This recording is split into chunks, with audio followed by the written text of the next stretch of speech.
這美國總統川普講要停戰2禮拜，今仔日亞股攏反彈，親像台股呢是起1531點，收佇咧34761點，是有史以來起第2濟。那主計總處在今日公布3月消費者物價指數年增率干那1.2%，主要原因是政府採用相對穩定物價措施。不過也預估講，這4月 CPI 起的趴數會比3月佫較濟。電視屏規片紅記記，亞洲股市初盤全部攏起，韓國起超過6%，指數8觸發揚燈，日股也起2800外點。因為美國甲伊朗講好要停戰2禮拜，市場認為是利多，毋若是亞洲股市大起，台北股市早盤氣勢也正強，尾盤收佇咧34761點，起1531點，創歷史第2大收盤起點，成交達8577億。寬達股台積電起90塊，收佇1950，上證的關鍵股有40支。今天的一個大漲啊，其中也有部分是空頭擠壓所造成的。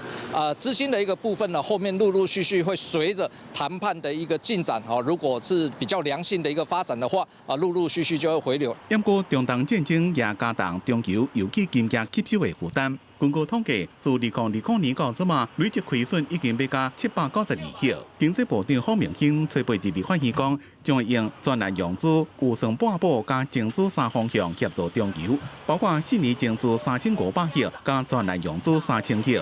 包括預算的來源，等行政院討論。第一個大概就是用專案融資的方式，那第二個就是用就是撥補的方式的哈，預算撥補。那第三個就是用增資的方式。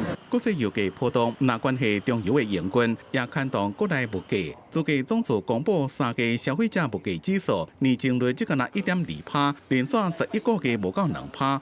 主要是因為政府採取穩定物價措施，不過又有遞補效應。估計4月 CPI 起碼會正明顯大過3月，不過也是無到2%。油價還是在比較高的水準吶，比較高的水準。